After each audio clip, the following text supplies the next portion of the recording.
ਵਾਹਿਗੁਰੂ ਜੀ ਕਾ ਖਾਲਸਾ ਵਾਹਿਗੁਰੂ ਜੀ ਕੀ ਫਤਿਹ। ਮੈਂ ਤੁਹਾਡੀ ਹੋਸਟ ਨੀਲਮ ਕੌਰ ਤੇ ਮੈਂ ਟੀਵੀ 84 ਦੇ ਸਾਰੇ ਦਰਸ਼ਕਾਂ ਤੇ ਸਰੋਤਿਆਂ ਦਾ ਹਾਰਦਿਕ ਸਵਾਗਤ ਕਰਦੀ ਹਾਂ ਪ੍ਰੋਗਰਾਮ ਸੱਚੋ ਸੱਚ ਵਿੱਚ, ਜਿਹੜੇ ਇਸ ਪ੍ਰੋਗਰਾਮ ਨਾਲ ਦੇਸ਼ਾਂ ਵਿਦੇਸ਼ਾਂ ਤੋਂ ਜੁੜ ਚੁੱਕੇ ਨੇ। ਖਾਲਸਾ ਅਫੇਅਰ ਸੈਂਟਰ ਦੇ ਸੰਚਾਲਕ ਡਾਕਟਰ ਅਮਰਜੀਤ ਸਿੰਘ ਜੀ ਸਟੂਡੀਓ ਵਿੱਚ ਮੇਰੇ ਨਾਲ ਸ਼ਾਮਲ ਨੇ। ਆਉਣਾ ਮਿਲ ਕੇ ਅੱਜ ਦੇ ਅਹਿਮ ਇਸ਼ੂਜ਼ ਉੱਪਰ ਗੱਲਬਾਤ ਕਰਦੇ ਹਾਂ। ਜੀ ਡਾਕਟਰ ਸਾਹਿਬ ਵਾਹਿਗੁਰੂ ਜੀ ਕਾ ਖਾਲਸਾ ਵਾਹਿਗੁਰੂ ਜੀ ਕੀ ਫਤਿਹ। ਜੀ ਡਾਕਟਰ ਸਾਹਿਬ ਜੀ ਆਇਆਂ ਨੂੰ ਪ੍ਰੋਗਰਾਮ ਸੱਚੋ ਸੱਚ ਵਿੱਚ ਬਹੁਤ ਸ਼ੁਕਰੀਆ ਜੀ ਡਾਕਟਰ ਸਾਹਿਬ। ਅੱਜ 14 ਜਨਵਰੀ 2019 ਦੋ ਪੋਹ ਨਾਨਕ ਸ਼ਾਹੀ ਸੰਮਤ 550 ਦਾ ਦਿਨ ਹੈ ਤੇ ਡਾਕਟਰ ਸਾਹਿਬ ਪ੍ਰੋਗਰਾਮ ਸ਼ੁਰੂ ਕਰਨ ਤੋਂ ਪਹਿਲਾਂ ਅਸੀਂ ਆਪਣੇ ਦਰਸ਼ਕਾਂ ਤੇ ਸਰੋਤਿਆਂ ਨੂੰ ਹਮੇਸ਼ਾ ਤੁਹਾਨੂੰ ਦੱਸੀਏ ਵੀਅਰਸ, ਜੇ ਤੁਸੀਂ ਹੱਕ ਸੱਚ ਇਨਸਾਫ ਤੇ ਪਿਆਰਾ ਦਿੰਦਾ ਇੱਕੋ ਇੱਕ ਚੈਨਲ ਟੀਵੀ 84 ਨੂੰ ਦੇਖਣਾ ਚਾਹੁੰਦੇ ਹੋ ਤਾਂ ਤੁਸੀਂ ਦੇਖ ਸਕਦੇ ਹੋ ਸਪੈਕਟਰਮ ਕੇਬਲ, ਆਰਸੀਐਨ ਕੇਬਲ, ਬੈਲਫਾਰ cable in Canada, roku, Jadoo box, ਸ਼ਾਵਾ, ਫੇਸਬੁੱਕ, ਟੀਵੀ 84 ਦੀ ਐਪ ਰਾਹੀਂ online streaming and IP box ਤੇ ਤੁਸੀਂ ਟੀਵੀ 84 ਨੂੰ ਦੇਖ ਸਕਦੇ ਹੋ। ਅਸੀਂ ਇਹ ਵੀ ਦੱਸ ਦੇਣਾ ਚਾਹੁੰਦੇ ਹਾਂ ਜੋ ਸਾਡੇ ਪ੍ਰੋਗਰਾਮ ਦਾ ਸਮਾਂ ਹੈ ਉਹ 1.5 ਘੰਟਾ ਕਰ ਦਿੱਤਾ ਗਿਆ ਹੈ। ਸੋ ਹੁਣ ਸਾਡੇ ਪ੍ਰੋਗਰਾਮ ਦਾ ਸਮਾਂ ਹੈ 7:30 ਤੋਂ ਲੈ ਕੇ 9 ਵਜੇ ਤੱਕ। ਸੋ ਕੀਪ ਵਾਚਿੰਗ ਟੀਵੀ 84। ਜੀ ਡਾਕਟਰ ਸਾਹਿਬ ਮਿਲਦੇ ਆ ਪ੍ਰੋਗਰਾਮ ਦੇ ਸ਼ੁਰੂ ਵਿੱਚ, ਜਿਸ ਤਰ੍ਹਾਂ ਕਿ ਅਸੀਂ ਇਸ ਵੀਕ ਦਾ ਪਹਿਲਾ ਪ੍ਰੋਗਰਾਮ ਕਰਨ ਜਾ ਰਹੇ ਹਾਂ, ਜੋ ਅਸੀਂ 2 ਪ੍ਰੋਗਰਾਮ ਮਿਸ ਕੀਤੇ ਨੇ, ਜਿਸ ਤਰ੍ਹਾਂ ਕਿ ਵੀਰਵਾਰ ਤੇ ਫਰਾਈਡੇ ਨੂੰ ਅਸੀਂ ਪ੍ਰੋਗਰਾਮ ਦੋਨੋਂ ਮਿਸ ਕੀਤੇ ਨੇ। ਅਸੀਂ ਆਪਣੇ ਦਰਸ਼ਕਾਂ ਤੋਂ ਇਸ ਦੀ ਮੁਆਫੀ ਚਾਹੁੰਦੇ ਹਾਂ। ਜੀ ਡਾਕਟਰ ਸਾਹਿਬ ਪ੍ਰੋਗਰਾਮ ਸ਼ੁਰੂ ਕਰਦੇ ਹਾਂ ਅੱਜ ਦੇ ਪਹਿਲੇ ਇਸ਼ੂ ਦੇ ਨਾਲ। ਜੀ ਡਾਕਟਰ ਸਾਹਿਬ ਕੀ ਵਿਚਾਰਾਂ ਨੇ ਤੁਹਾਡੀਆਂ? ਦੇਖੋ, ਮੈਂ ਜਦੋਂ ਹਾਈ ਸਕੂਲ 'ਚ ਪੜ੍ਹਦਾ ਸੀ ਤਾਂ ਮੈਂ ਇੱਕ ਆਰਟੀਕਲ ਪੜ੍ਹਿਆ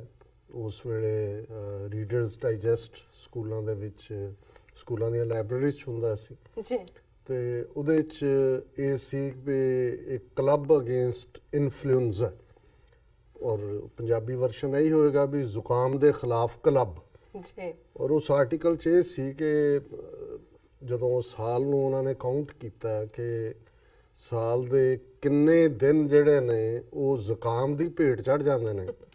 ਤੇ ਫਿਰ ਉਹਦੇ 'ਚ ਉਹਨਾਂ ਨੇ ਅੱਗੋਂ ਐਨਾਲਾਈਜ਼ ਕੀਤਾ ਵੀ ਇਹ ਕਿਉਂਕਿ ਵਾਇਰਲ ਹੈ, ਵਾਇਰਲ ਹੋਣ ਕਰਕੇ ਇਹ ਜਿਹੜੇ ਲੋਕ ਇੱਕ ਵੀ ਜਦੋਂ ਸਫ਼ਰ ਕਰਦਾ ਹੈ ਉਹ ਆਪਣੇ ਕੰਮ ਤੇ ਆਉਂਦਾ ਹੈ, ਦਫ਼ਤਰ ਦੇ ਬਾਕੀਆਂ ਨੂੰ ਦਿੰਦਾ ਹੈ, ਫਿਰ ਬਾਕੀਆਂ ਦੇ ਕਿੰਨੇ ਆਵਰਸ ਜਿਹੜੇ ਨੇ ਉਹ ਅੱਗੋਂ ਮਿਸ ਹੁੰਦੇ ਨੇ, ਕਈ ਦਿਨ ਛੁੱਟੀਆਂ ਦੇ ਚਲੇ ਜਾਂਦੇ ਨੇ। ਸੋ ਉਹ ਕਲੱਬ ਵਾਲਿਆਂ ਦਾ ਮੈਸੇਜ ਇਹ ਸੀ ਕਿ ਵੀ ਜਿਹਨੂੰ ਇਹ ਵਾਇਰਲ ਹੋਏ ਉਹ ਫਿਰ 2 ਦਿਨ 3 ਦਿਨ ਜਿਹੜਾ ਆਪਣੇ ਘਰ ਹੀ ਰਹੇ ਤਾਂ ਕਿ ਘੱਟੋ ਘੱਟ ਉਹ ਵਕਤ ਬਾਕੀ ਸੇਫ ਰਹਿਣ। ਸੋ ਜਿਹੜਾ 2 ਦਿਨ ਪ੍ਰੋਗਰਾਮ ਨਾ ਕਰਨ ਦਾ ਉਹ, ਹਾਂ, ਉਸ ਦਾ ਮਕਸਦ ਇਹ ਸੀ ਵੀ ਤੁਹਾਨੂੰ ਬਾਕੀ ਟੀਮ ਮੈਂਬਰਸ ਨੂੰ ਸਾਰੀ ਉਹਨਾਂ ਨੂੰ ਸੇਫ ਰੱਖਣਾ। ਸੋ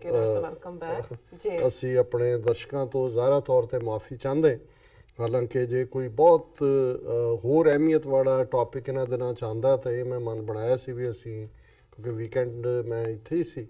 ਤੇ ਅਸੀਂ ਵੀਕਐਂਡ ਸ਼ੋਅ ਕਰ ਸਕਦੇ ਸੀ, ਪਰ ਆਮ ਜਿਵੇਂ ਮੈਨੂੰ ਯਾਦ ਹੈ ਵੀ ਪੈਸ਼ਨ ਫॉर ਟਰੂਥ ਇੱਕ ਟੀਵੀ ਚੈਨਲ ਦੇ ਉੱਤੇ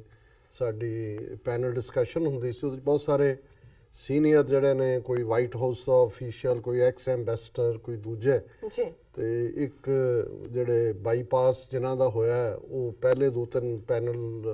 ਦੇ ਵਿੱਚ ਨਹੀਂ ਆਏ, ਤੇ ਜਦੋਂ ਆਏ ਤਾਂ ਉਹਨੂੰ ਮੈਂ ਪੁੱਛਿਆ, ਮੈਂ ਕਿਹਾ ਕਿ ਵੀ ਕਿਵੇਂ ਮਹਿਸੂਸ ਹੋਇਆ ਜਦੋਂ ਤੁਸੀਂ ਸਾਰੇ ਨਾਲੋਂ ਕੱਟ ਆਫ ਹਸਪੀਟਲ ਸੀ? ਤੇ ਉਹ ਐਲਡਰਲੀ, ਮਤਲਬ 70s ਦੇ ਵਿੱਚ ਉਹਨਾਂ ਦੀ ਉਮਰ, ਤੇ ਉਹ ਕਹਿੰਦਾ ਕਿ ਵੀ doctor Singh, when I came back I looked at the newspapers that what I missed, these were the same news which I left before going to the hospital. ਵੀ ਉਹੀ ਖਬਰਾਂ ਚੱਲ ਰਹੀਆਂ ਹੁੰਦੀਆਂ ਨੇ। ਸੋ ਸਾਡੇ ਲਈ ਵੀ, ਮੈਂ ਬੇਸ਼ੱਕ ਮੋਨੀਟਰ ਤਾਂ ਕੀਤਾ ਪਰ ਮੈਨੂੰ 3-4 ਦਿਨ 'ਚ ਲੱਗਿਆ ਵੀ ਖਬਰਾਂ ਤਾਂ ਉਹੀ ਨੇ। ਬਟ ਐਨੀਵੇ, ਜਿਹੜੀਆਂ ਇਹਨਾਂ 2-3 ਦਿਨਾਂ ਦੇ ਵਿੱਚ ਇੰਪੋਰਟੈਂਟ ਡਿਵੈਲਪਮੈਂਟਸ ਨੇ ਉਹਨਾਂ ਨੂੰ ਅਸੀਂ ਆਪਣੀ ਵਿਚਾਰ ਦੇ ਵਿੱਚ ਲਿਆਵਾਂਗੇ। ਭਾਰਤ ਦੇ ਵਿੱਚ ਬੇਸ਼ੱਕ ਕਹਿਣ ਨੂੰ ਜਮਹੂਰੀਅਤ ਹੈ, ਡੈਮੋਕ੍ਰੇਸੀ ਹੈ, ਪਰ ਹਕੀਕਤਨ ਉੱਥੇ ਫੌਜ ਔਰ ਰਾਹ, ਔਰ ਕਿਉਂਕਿ ਇਹਨਾਂ ਦਾ ਮੁਖੀ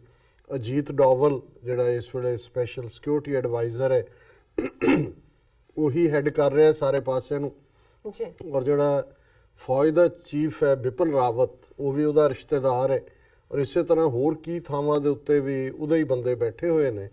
ਸੋ ਲੇਕਿਨ ਜਦੋਂ ਪਾਕਿਸਤਾਨ ਜਾਂ ਕਿਸੇ ਹੋਰ ਮੁਲਕ ਦੇ ਹਵਾਲੇ ਨਾਲ ਗੱਲ ਹੁੰਦੀ ਹੈ ਜਿੱਥੇ ਫੌਜ, ਜਿਵੇਂ ਟਰਕੀ ਹੈ, ਉਹਨਾਂ ਦੇ ਵਿੱਚ ਉਹਨਾਂ ਦਾ ਐਗਰੈਸਿਵ ਰੋਲ ਹੁੰਦਾ ਹੈ, ਤੇ ਉੱਥੇ ਫਿਰ ਇਹ ਦੁਨੀਆ ਨੂੰ ਦੱਸਣ ਲੱਗ ਜਾਂਦੇ ਨੇ ਕਿ ਜੀ ਦੇਖੋ ਅਸੀਂ ਤਾਂ ਜਮਹੂਰੀਅਤ ਹੈ, ਅਸੀਂ ਡੈਮੋਕ੍ਰੇਸੀ ਹੈ। ਹੁਣ ਡੈਮੋਕ੍ਰੇਸੀਜ਼ ਦੇ ਵਿੱਚ ਜਿਹੜੇ ਫੌਜੀ ਚੀਫ ਨੇ ਉਹ ਪਾਲਿਸੀ ਸਟੇਟਮੈਂਟ ਨਹੀਂ ਦਿੰਦੇ, ਉਹ ਜੇ ਕਦੇ ਪ੍ਰੈਸ ਕਾਨਫਰੰਸ ਕਰਨਗੇ ਵੀ ਜੇ ਕਿਸੇ ਸਿਚੁਏਸ਼ਨ ਦੇ ਵਿੱਚ ਜਿੱਥੇ ਫੌਜ ਇਨਵੋਲਵ ਹੈ ਉਸ ਦੇ ਬਾਰੇ ਉਹਨਾਂ ਦੀ ਪ੍ਰੈਸ ਕਾਨਫਰੰਸ ਹੋਏਗੀ, ਕਿਤੇ ਕੋਈ ਐਕਸ਼ਨ ਹੈ ਉਹਨਾਂ ਨੇ ਕੀਤਾ ਉਹਦੇ ਬਾਰੇ ਉਹ, ਲੇਕਿਨ ਪੋਲੀਟੀਕਲ ਮੈਟਰਸ ਦੇ ਉੱਤੇ ਕਦੇ ਵੀ ਜਿਹੜਾ ਫੌਜੀ ਚੀਫ ਹੈ ਜਾਂ ਉਹਨਾਂ ਦੇ ਈਵਨ ਦੂਸਰੇ ਅਧਿਕਾਰੀ ਨੇ ਉਹ ਮੀਡੀਆ ਦੇ ਨਾਲ ਗੱਲ ਨਹੀਂ ਕਰਦੇ। ਰਿਟਾਇਰਮੈਂਟ ਤੋਂ ਬਾਅਦ ਵੀ ਜਦੋਂ ਉਹਨਾਂ ਨੇ ਕੋਈ ਕਿਸੇ ਖਾਸ ਇਸ਼ੂ ਬਾਰੇ ਕੁਝ ਲਿਖਦੇ ਵੀ ਨੇ ਤੇ ਉਸ ਦੀ ਵੀ ਪਹਿਲਾਂ ਉਹਨਾਂ ਨੂੰ ਅਪਰੂਵਲ ਲੈਣੀ ਪੈਂਦੀ ਹੈ, ਅਦਰਵਾਈਜ਼ ਉਹ ਅਫੀਸ਼ੀਅਲ ਸੀਕ੍ਰੇਟਸ ਐਕਟ ਦੇ ਥੱਲੇ ਉਹ ਅੰਦਰੂਨੀ ਜਾਣਕਾਰੀ ਜਿਹੜੀ ਹੈ ਉਹਨੂੰ ਬਾਹਰ ਨਹੀਂ ਕਰ ਸਕਦੇ। ਲੇਕਿਨ ਭਾਰਤ ਕਿਉਂ ਜਿਹੀ ਜਮਹੂਰੀਅਤ ਹੈ ਜਿੱਥੇ ਕਿ ਬਿਪਨ ਰਾਵਤ ਨਾਂ ਦਾ ਫੌਜੀ ਮੁਖੀ, ਜਿਸ ਦਾ ਜਿਹੜਾ ਸ਼ਕਲੋਂ ਹੀ ਜੋਕਰ ਲੱਗਦਾ ਹੈ, ਵੈਸੇ ਜਦੋਂ ਅਸੀਂ ਇਸ ਦਾ ਟਾਈਟਲ ਅਗਲੀ ਫੇਸਡ ਇੰਡੀਅਨ ਆਰਮੀ ਚੀਫ ਕਿਹਾ ਤੇ ਅਗਲੀ ਸਿਰਫ ਕੋਈ ਖੂਬਸੂਰਤ ਜਾਂ ਹੈਂਡਸਮ ਦਾ ਆਪੋਜ਼ਿਟ ਸੈਂਸ ਨਹੀਂ ਹੈ। ਜਦੋਂ ਕੋਈ ਵੈਲਿਊਜ਼ ਦੇ ਨਾਲ ਖਲੋਏ ਨਾ, ਅਮਰੀਕਾ ਦੇ ਵਿੱਚ ਇੱਕ ਐਕਸਪ੍ਰੈਸ਼ਨ ਯੂਜ਼ ਹੁੰਦੀ ਹੈ, ਉਹਨੂੰ ਕਹਿੰਦੇ ਨੇ ਅਗਲੀ ਅਮਰੀਕਨ, ਵੀ ਅਮਰੀਕਾ ਦੀਆਂ ਇਹ ਵੈਲਿਊਜ਼ ਨੇ ਔਰ ਇਹ ਹਿਊਮੈਨਿਟੇਰੀਅਨ ਵੈਲਿਊਜ਼ ਨੇ, ਸਿਸਟਮ ਦੇ ਵਿੱਚ ਹੈ, ਉਹਦੇ 'ਚ ਇਨਸਾਨੀਅਤ ਹੈ, ਉਹਦੇ 'ਚ ਜਸਟਿਸ ਹੈ, ਉਹਦੇ 'ਚ ਲਿਬਰਟੀ ਹੈ, ਤੇ ਜਿਹੜਾ ਕੋਈ ਉਹਨਾਂ ਨੂੰ ਰੋਂਦਣ ਦੀ ਗੱਲ ਕਰੇ ਉਹਦੇ ਲਈ ਫਿਰ ਐਕਸਪ੍ਰੈਸ਼ਨ ਵਰਤਦੇ ਨੇ ਅਗਲੀ ਅਮਰੀਕਨ। ਸੋ ਅਸੀਂ ਸਮਝਦੇ ਹਾਂ ਵੀ ਜੇ ਫੌਜ ਦੇ ਹਵਾਲੇ ਨਾਲ ਦੇਖੀਏ ਤੇ ਜੋ ਕੁਝ ਬਿਪਨ ਰਾਵਤ ਕਰ ਰਿਹਾ ਹੈ ਦੈਟ ਇਜ਼ ਐਨ ਅਗਲੀ ਮੈਨ, ਕਿਉਂਕਿ ਉਹ ਇੱਕ ਅਗਲੀ ਆਰਮੀ ਚੀਫ ਵਾਲਾ ਜਿਹੜਾ ਰੋਲ ਅਦਾ ਕਰ ਰਿਹਾ। ਇੱਕ ਤਾਂ ਉਹ ਪੋਲੀਟੀਕਲ ਸਟੇਟਮੈਂਟਸ ਇਵੇਂ ਦਿੰਦਾ ਹੈ ਜਿਵੇਂ ਉਹ ਇਲੈਕਟਿਡ ਆਫੀਸ਼ੀਅਲ ਹੋਏ, ਫਿਰ ਜਿਹੜਾ ਉਸ ਦਾ ਰਵੱਈਆ ਘੱਟ ਗਿਣਤੀਆਂ ਬਾਰੇ ਹੈ, ਔਰ ਖਾਸ ਤੌਰ ਤੇ ਜਦੋਂ ਅਸੀਂ ਦੇਖਦੇ ਹਾਂ ਕਿ ਕੁਝ ਮਹੀਨੇ ਪਹਿਲਾਂ ਉਹਨੇ ਪੰਜਾਬ ਦੇ ਹਵਾਲੇ ਨਾਲ ਗੱਲ ਕੀਤੀ, ਸੈਮੀਨਾਰ ਨੂੰ ਐਡਰੈਸ ਕਰ ਰਹੇ ਸੀ ਜਿਹਦੇ ਵਿੱਚ ਉਹਨਾਂ ਦੇ ਸਾਰੇ ਜਿਹੜੇ ਨੇ ਕੋਈ ਸਾਬਕਾ ਐਕਸਪਰਟ, ਕੋਈ ਡਿਫੈਂਸ ਐਕਸਪਰਟ, ਕੋਈ ਆਰਮੀ ਐਕਸਪਰਟ, ਕੋਈ ਫੋਰਨ ਪਾਲਿਸੀ ਐਕਸਪਰਟ, ਔਰ ਉਹਦੇ 'ਚ ਉਹਨੇ ਇਹ ਵਾਵੇਲਾ ਕੀਤਾ ਜਦੋਂ ਕਿ ਪੰਜਾਬ ਬਿਲਕੁਲ ਇੱਕ ਪੀਸਫੁਲ ਸਟੇਟ ਹੈ ਕਿ ਜੀ ਅਸੀਂ ਕਦੋਂ ਤੱਕ ਵੇਟ ਕਰਦੇ ਰਵਾਂਗੇ ਜਦੋਂ ਪੰਜਾਬ ਹੱਥੋਂ ਨਿਕਲ ਜਾਏਗਾ। ਸੋ ਜ਼ਾਹਰਾ ਤੌਰ ਦੇ ਉੱਤੇ ਉਸ ਗੱਲ ਨੇ ਜਿਹੜਾ ਉਹ ਜਿਹੜੇ ਸੈਂਸੀਬਲ ਲੋਕ ਸੀ ਜਾਂ ਐਨਾਲਿਸਟ ਸੀ ਜਾਂ ਸਿੱਖ ਲੀਡਰਸ਼ਿਪ ਸੀ, ਉਹਨਾਂ ਨੇ ਕਿਹਾ ਜੀ ਇਹ ਤਾਂ ਜਿਹੜੇ ਨੇ ਇੱਕ ਹੋਰ ਆਪਰੇਸ਼ਨ ਬਲੂ ਸਟਾਰ ਦੀ ਤਿਆਰੀ ਕਰ ਰਹੇ ਨੇ, ਕਿਉਂਕਿ ਜਿਹੜਾ ਫੌਜੀ ਚੀਫ ਦਾ ਸਿਟਿੰਗ ਆਰਮੀ ਚੀਫ ਹੈ ਔਰ ਉਹ ਇਹ ਕਹਿ ਰਿਹਾ ਕਿ ਜੀ ਅਸੀਂ ਕਦੋਂ ਐਕਟ ਕਰਾਂਗੇ ਜਦੋਂ ਕਿ ਇਹ ਨਿਕਲ ਜਾਏਗਾ ਪੰਜਾਬ ਸਾਡੇ ਹੱਥੋਂ। ਸੋ ਜ਼ਾਹਰਾ ਤੌਰ ਦੇ ਉੱਤੇ ਇਹ ਵੀ ਬਿਲਕੁਲ ਨੰਗੇ ਤਾੜ ਧਮਕੀ ਵਾਲੀ ਗੱਲ ਸੀ ਔਰ ਇਹ ਕੋਈ ਫੌਜੀ ਚੀਫ ਦਾ ਕੰਮ ਨਹੀਂ ਹੈ। ਫੌਜ ਪੋਲੀਟੀਕਲ ਲੀਡਰਸ਼ਿਪ ਦੇ ਅੰਡਰ ਹੈ ਔਰ ਜਦੋਂ ਵੀ ਕਿਸੇ ਖਿੱਤੇ ਦੇ ਵਿੱਚ ਫੌਜ ਬੁਲਾਈ ਜਾਂਦੀ ਹੈ, ਈਵਨ ਕਿਸੇ ਜ਼ਿਲ੍ਹੇ ਦੇ ਵਿੱਚ ਵੀ, ਜੇ ਅੰਮ੍ਰਿਤਸਰ 'ਚ ਬੇਸ਼ੱਕ ਫੈਸਲਾ ਦਰਬਾਰ ਸਾਹਿਬ ਤੇ ਹਮਲੇ ਦਾ ਸੈਂਟਰ ਗਵਰਨਮੈਂਟ ਨੇ ਲਿਆ, ਪਰ ਜਦੋਂ ਤੱਕ ਡਿਪਟੀ ਕਮਿਸ਼ਨਰ ਅੰਮ੍ਰਿਤਸਰ ਨੇ ਸਾਈਨ ਨਹੀਂ ਕੀਤੇ ਕਿ ਵੀ ਜਿਹੜਾ ਸਿਵਲੀਅਨ ਐਡਮਿਨਿਸਟ੍ਰੇਸ਼ਨ ਦੀ ਮਦਦ ਲਈ ਫੌਜ ਆਏ, ਫੌਜ ਨਹੀਂ ਸੀ ਆ ਸਕਦੀ। ਔਰ ਉਸ ਵੇਲੇ ਸਰਬਜੀਤ ਸਿੰਘ ਜਿਹੜੇ ਨੇ ਗੁਰਦੇਵ ਸਿੰਘ ਬਰਾੜ ਜਿਹੜੇ ਨੇ ਉਹ ਡਿਪਟੀ ਕਮਿਸ਼ਨਰ ਸੀ ਔਰ ਉਹਨਾਂ ਨੇ ਰਿਫਿਊਜ਼ ਕਰਤਾ ਸੀ ਔਰ ਉਹਨਾਂ ਨੂੰ ਲੰਬੀ ਛੁੱਟੀ ਤੇ ਫਿਰ ਉਹਨਾਂ ਨੇ ਭੇਜ ਦਿੱਤਾ ਔਰ ਇਹ ਸਰਬਜੀਤ ਸਿੰਘ ਨੂੰ ਲਿਆਂਦਾ ਜਿਹਨੇ ਆ ਕੇ ਅਲਾਓ। ਸੋ ਈਵਨ ਇਹ ਬੜਾ ਮਾਰਕਡ ਹੈ ਅਮਰੀਕਾ ਦੇ ਵਿੱਚ, ਤੁਸੀਂ ਦੇਖੋਗੇ ਇੱਥੇ ਤੁਹਾਨੂੰ ਕਦੇ ਫੌਜ ਦੀਆਂ ਕਾਨਵਾਇਜ਼ ਜਾਂ ਜਿਹੜੀ ਨੇ ਇੱਕ ਤੋਂ ਦੂਜੀ ਥਾਂ ਕਿਤੇ ਤੁਹਾਨੂੰ ਦਿਨ ਵੇਲੇ ਕੋਈ ਨਜ਼ਰ ਨਹੀਂ ਆਉਂਦੀ ਕਿ ਫੌਜੀ ਗੱਡੀਆਂ ਸੜਕਾਂ ਤੇ ਜਾ ਰਹੀਆਂ, ਤਾਂ ਕਿ ਟੂ ਕੀਪ ਦਾ ਆਰਮੀ ਅਵੇ, ਲੋਕਾਂ ਨੂੰ ਇਹ ਰਹੇ ਕਿ ਵੀ ਇਹ ਆਰਮੀ ਇੱਥੇ ਨਹੀਂ ਚਲਾਉਂਦੀ ਹੈ, ਸਿਵਲੀਅਨ ਐਡਮਿਨਿਸਟ੍ਰੇਸ਼ਨ। ਇਸੇ ਤਰ੍ਹਾਂ ਸੈਕੰਡ ਵਰਲਡ ਵਾਰ ਤੋਂ ਬਾਅਦ ਦੀ ਹਿਸਟਰੀ ਹੈ ਜਦੋਂ ਕਿ ਇੱਕ ਬੜਾ ਪਪੂਲਰ ਆਰਮੀ ਜਨਰਲ ਅਮਰੀਕਾ ਦਾ ਜਿਹੜਾ ਕਿ ਪਬਲਿਕਲੀ ਕੋਰੀਅਨ ਵਾਰ ਚੱਲ ਰਹੀ ਸੀ 50s ਦੇ ਵਿੱਚ ਚਾਈਨਾ ਦੇ ਅਗੇਂਸਟ, ਔਰ ਉਹ ਨਿਊਕਲੀਅਰ ਯੂਜ਼ ਕਰਨਾ ਚਾਹੁੰਦਾ ਸੀ ਔਰ ਉਹ ਬੜਾ ਉਹਨੇ ਐਸਰਟ ਕਰਨਾ ਸ਼ੁਰੂ ਕੀਤਾ। ਹਾਲਾਂ ਉਹ ਸੈਲੀਬ੍ਰਿਟੀ ਸੀ ਸੈਕੰਡ ਵਰਲਡ ਵਾਰ ਦਾ ਔਰ ਉਹਨੂੰ ਜਿਹੜਾ ਉਹ ਡਿਸਮਿਸ ਕਰਤਾ ਗਿਆ ਸੀ, ਉਹਨੂੰ ਜਿਹੜਾ ਰਿਜ਼ਾਈਨ ਲੈ ਲਿਆ ਸੀ ਕਿ ਵੀ ਇਹ ਜਿਹੜੇ ਡਿਸੀਜਨ ਨੇ ਫੌਜ ਨਹੀਂ ਹੈ ਇਹ ਜਿਹੜੇ ਡੈਮੋਕ੍ਰੇਸੀਜ਼ ਦੇ ਵਿੱਚ। ਇਹ ਹਾਲਾਂਕਿ ਅਸੀਂ ਇਹ ਸਮਝਦੇ ਹਾਂ ਵੀ ਕਈ ਵਾਰ ਵਿਦਨ ਜਦੋਂ ਕੋਈ ਫੌਜੀ ਮੈਟਰ ਦੇ ਉੱਤੇ ਜਿੱਥੇ ਆਰਮੀ ਇਨਵੋਲਵਡ ਹੈ ਡਿਸੀਜਨ ਲਿਆ ਜਾਂਦਾ ਹੈ ਉਸ ਦੇ ਵਿੱਚ ਉਹਨਾਂ ਦੀ ਰਾਏ ਜ਼ਰੂਰ ਲਈ ਜਾਂਦੀ ਹੈ ਇਨਸਾਈਡ ਔਰ ਕਈ ਵਾਰ ਉਹ ਅਸਰਟ ਵੀ ਕਰਦੇ ਨੇ ਕਿ ਵੀ ਕਿੱਥੇ ਜਿਹੜੀ ਹੈ ਜਦੋਂ ਫੌਜ ਦੇ ਵਿੱਚ ਕੈਜੂਅਲਟੀਜ਼ ਜ਼ਿਆਦਾ ਹੋ ਰਹੀਆਂ ਹੁੰਦੀਆਂ ਜਾਂ ਕੋਈ ਹੋਰ ਫੈਕਟਰ ਹੁੰਦਾ ਉਹਦੇ 'ਚ ਜ਼ਾਹਰਾ ਤੌਰ ਦੇ ਉੱਤੇ ਜਿਹੜਾ ਇਹਨਾਂ ਦਾ ਇਨਰ ਮੈਕੈਨਿਜ਼ਮ ਹੈ ਉਹ ਫੌਜ ਨੂੰ ਇਨਵੋਲਵ ਕਰਦੇ ਨੇ ਡਿਸੀਜਨ ਮੇਕਿੰਗ। ਲੇਕਿਨ ਇਹ ਨਹੀਂ ਹੁੰਦਾ ਕਿ ਫੌਜੀ ਚੀਫ ਜਿਹੜੇ ਨੇ ਉਹ ਡਿਕਟੇਟ ਕਰਨ ਪੋਲੀਟੀਕਲ ਲੀਡਰਸ਼ਿਪ ਨੂੰ ਕਿ ਕੀ ਅਮਰੀਕਾ 'ਚ ਵੀ ਪੈਂਟਾਗਨ ਸਟਰੋਂਗ ਹੈ, ਲੇਕਿਨ ਜੇ ਡਿਸੀਜਨ ਪੋਲੀਟੀਕਲੀ ਲਿਆ ਉਹਨਾਂ ਨੇ ਕਿ ਬਈ ਉੱਥੋਂ ਜਿਹੜਾ ਸੀਰੀਆ ਚੋਂ ਫੌਜ ਕੱਢਣੀ ਹੈ ਜੀ ਔਰ ਫੌਜ ਜਿਹੜੀ ਹੈ ਉਹ ਇਨ ਲਾਈਨ ਹੈ। ਹਾਲਾਂ ਪਹਿਲਾਂ ਸੀ ਜੇ ਕਿ ਰਿਜ਼ੈਂਟਮੈਂਟ ਹੈ ਫਲਾਣੇ ਹਲਾਈ, ਉਹਨਾਂ ਨੇ ਆਲਰੇਡੀ ਉੱਥੋਂ ਮਾਰਚ ਕਰਨੀ ਸ਼ੁਰੂ ਕਰ ਦਿੱਤੀ ਹੈ ਆਰਮੀ। ਸੋ ਇਸੇ ਤਰ੍ਹਾਂ ਅਸੀਂ ਬਾਕੀ ਯੂਰਪ ਦੀਆਂ ਡੈਮੋਕ੍ਰੇਸੀਜ਼ ਨੇ ਸਾਰੀਆਂ, ਇੰਗਲੈਂਡ ਹੈ, ਫਰਾਂਸ ਹੈ, ਜਰਮਨੀ ਹੈ, ਇਹ ਅਜੀਬੋ-ਗਰੀਬ ਡੈਮੋਕ੍ਰੇਸੀ ਹੈ ਇੰਡੀਆ ਦੀ ਕਿ ਇੱਕ ਥਰਡ ਰੇਟ ਬੰਦਾ ਜਿਹੜਾ ਹੈ ਜੀ ਉਹ ਪੋਲੀਟੀਕਲ ਸਟੇਟਮੈਂਟਸ ਵੀ ਦੇ ਰਿਹਾ, ਜਿਵੇਂ ਅਸੀਂ ਪੰਜਾਬ ਦੇ ਹਵਾਲੇ ਨਾਲ ਗੱਲ ਕੀਤੀ। ਔਰ ਅੱਜ ਜਿਹੜਾ ਅਸੀਂ ਓਪਨਿੰਗ ਇਸ਼ੂ ਚੁਣਿਆ ਕਿਉਂਕਿ ਇਸ ਵੇਲੇ ਜਿਹੜੀਆਂ ਅਫਗਾਨਿਸਤਾਨ ਦੇ ਵਿੱਚ ਹੋ ਰਹੀਆਂ ਡਿਵੈਲਪਮੈਂਟਸ ਨੇ ਉਹ ਬੜੀਆਂ ਦਿਲਚਸਪ ਨੇ। ਜੀ ਤਾਲਿਬਾਨ ਜਿਵੇਂ ਅਸੀਂ ਕਿਹਾ ਵੀ 70% ਤੋਂ ਜ਼ਿਆਦਾ ਟੈਰੀਟਰੀ ਉਹਨਾਂ ਦੇ ਕੰਟਰੋਲ 'ਚ ਹੈ ਔਰ ਉਹ ਹੁਣ ਆਪਣੀਆਂ ਟਰਮਸ ਦੇ ਉੱਤੇ ਗੱਲ ਕਰਨਾ ਚਾਹੁੰਦੇ ਨੇ। ਅਮਰੀਕਾ ਬਿਲਕੁਲ ਡੈਸਪਰੇਟ ਹੈ, ਉੱਥੋਂ ਡਿਫੀਟ ਹੋ ਚੁੱਕੀ ਹੈ ਇਹਨਾਂ ਦੀਆਂ ਫੋਰਸਿਸ ਦੀ ਜੀ ਔਰ ਇਹਦੇ 'ਚ ਵੀ ਕੋਈ ਸ਼ੱਕ ਨਹੀਂ ਹੈ ਕਿ ਪਾਕਿਸਤਾਨ ਜਿਹੜਾ ਹੈ ਉਹ ਇੱਕ ਉਹ ਇੰਟਰਲੋਕੂਟਰ ਦੇ ਤੌਰ ਦੇ ਉੱਤੇ ਪਾਕਿਸਤਾਨ ਦਾ ਇੱਕ ਵੇਟ ਹੈ। ਇਹੀ ਕਾਰਨ ਹੈ ਕਿ ਜਿਹੜਾ ਇਮਰਾਨ ਖਾਨ ਨੂੰ ਪ੍ਰੈਜ਼ੀਡੈਂਟ ਟਰੰਪ ਨੇ ਚਿੱਠੀ ਲਿਖੀ ਸੀ ਕਿ ਵੀ ਤੁਸੀਂ ਜਿਹੜਾ ਮੀਡੀਏਟ ਕਰੋ। ਹੁਣ ਪਾਕਿਸਤਾਨ ਨੇ ਜਿਹੜਾ ਕੀਤਾ ਵੀ ਉਸ ਦੇ ਵਿੱਚ ਉਸ ਦਾ ਰੋਲ ਵੀ ਹੈ ਔਰ ਇਹ ਵੀ ਹੁਣ ਖਬਰਾਂ ਨੇ। ਔਰ ਜਿਹੜੇ ਐਕਸ ਐਂਬੈਸਡਰ ਅਮਰੀਕਾ ਦੇ ਪਾਕਿਸਤਾਨ 'ਚ ਸਨ ਜੀ ਉਹਨਾਂ ਨੇ ਇਸਲਾਮਾਬਾਦ ਦੇ ਵਿੱਚ ਪਰਸੋਂ ਇੱਕ ਜਿਹੜੀ ਹੈ ਇੱਕ ਲੈਕਚਰ ਐਡਰੈਸ ਕਰਦੇ ਆ ਕਿ ਬਹੁਤ ਜਲਦੀ ਜਿਹੜੇ ਨੇ ਇਮਰਾਨ ਖਾਨ ਔਰ ਟਰੰਪ ਦੀ ਯੂਜ਼ਫੁਲ ਮੀਟਿੰਗ ਹੋਏਗੀ। ਔਰ ਉਹ 'ਚ ਉਹਨਾਂ ਨੇ ਐਡਮਾਇਰ ਵੀ ਕੀਤਾ। ਉਹਨਾਂ ਨੇ ਕਿਹਾ ਜੀ ਬੋਥ ਦੇ ਅੰਡਰਸਟੈਂਡ ਦਾ ਪੋਲੀਟੀਕਲ ਕੰਟੈਂਟ, ਕਿਉਂਕਿ ਦੋਨੋਂ ਹੀ ਆਪਣੀਆਂ ਟਰਮਸ ਦੇ ਉੱਤੇ ਪਾਵਰ 'ਚ ਆਏ ਨੇ। ਜ਼ਾਹਰ ਹੈ ਟਰੰਪ ਨਾਲ ਅਸੀਂ ਨਾ ਵੀ ਸਹਿਮਤ ਹੁੰਦੇ ਹੋਈ ਹੈ ਪਰ ਇਹਦੇ 'ਚ ਕੋਈ ਸ਼ੱਕ ਨਹੀਂ ਹੈ ਕਿ ਟਰੰਪ ਨੇ ਆਪਣੇ ਬਲਬੂਤੇ ਦੇ ਉੱਤੇ ਪ੍ਰੈਜ਼ੀਡੈਂਸੀ ਜਿੱਤੀ ਹੈ। ਉਹਦੇ 'ਚ ਜਿਹੜੀ ਵਿਦਨ ਰਿਪਬਲਿਕਨ ਪਾਰਟੀ ਡਿਫਰੈਂਟ ਲੌਬੀਜ਼ ਸੀ ਉਹਨੂੰ ਵੀ ਉਹਨੇ ਬਾਈਪਾਸ ਕੀਤਾ। ਬੇਸ਼ੱਕ ਉਹਦੀ ਹੇਟਰਡ ਦੀ ਆਈਡੀਓਲੋਜੀ ਹੈ ਜਿਹਨੂੰ ਅਸੀਂ ਕੰਡੈਮ ਕਰਦੇ, ਪਰ let the credit be given where it is ਡਿਊ।